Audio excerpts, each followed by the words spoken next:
In the Field updates on Market Journal are supported by the Nebraska Corn Board. Getting back to business in Nebraska, harvest is getting wrapped up around the state. We had the chance this week to catch up with a Fillmore County producer, Lance Fiala, who recently turned from harvest to field work. Here's our discussion. Let's back up before we talk about the harvest and see where you're at. How has the growing season been here in 2025 for you guys? It's been kind of a roller coaster. When we started planting, it was dry, but planting conditions were, as far as I was concerned, near perfect. It planted beautiful. The ground was mellow. And then when we were kind of starting to panic a little bit because we were starting to, dry out after we planted, we caught a little rain. So planting season went well as far as I was concerned. Are you guys primarily dry land or have some irrigated acres as well? Mostly irrigated. Mostly irrigated, okay. So able to kind of bring the crop along. Would you say this year, did you have to run your pivots as often as you typically would? Oh, I would say, of course, I don't know what average or normal is anymore, but this year, we started out, like I said, we had a little rain early, and then June, July was hot and dry. I was actually kind of getting concerned. It was getting to be a bear. And then, late August, it turned around and started raining, and our little bit of dry land that we have actually did very, very well. Seems like the story of this year has been disease pressure, not only for corn, but also soybeans. What have you faced here in kind of the southeast, south central Nebraska, Lance? Well, what we saw, going in the combine early, we do some high moisture corn in early September, and we saw the irrigated corn was actually starting to die off earlier than the dry land. The dry land was still green and healthy, and the irrigated was already starting to turn brown and start dying. And the best we come up with was the between the irrigation, well, I guess basically because of the irrigation and all the moisture, that it was more, the disease was, it set in a little harder. And the dry land, it wasn't as wet all week. It kind of shook the disease off, or it didn't hit it as hard.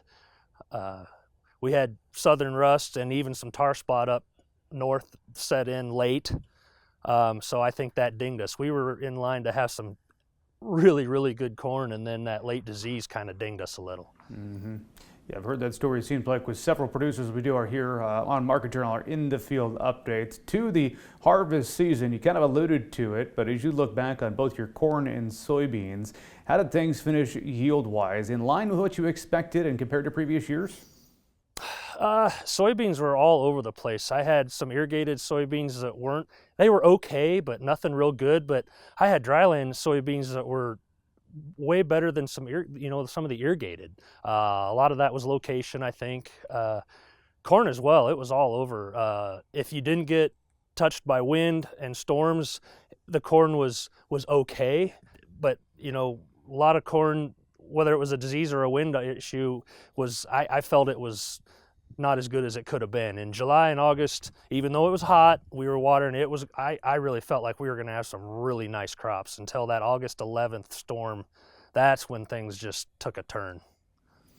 And now here we are in November. You tell me, you're calling yourself officially done with the harvest. It was kind of a long harvest, though, as compared to years past, right? It was. Last year we started around the 10th of September and we were done the 10th of October. We never had to quit. Although exhausting, it was kind of nice to just do it and be done. This year it was start and stop. The crops were wet when we started, so we had to sit around and wait for them to dry down.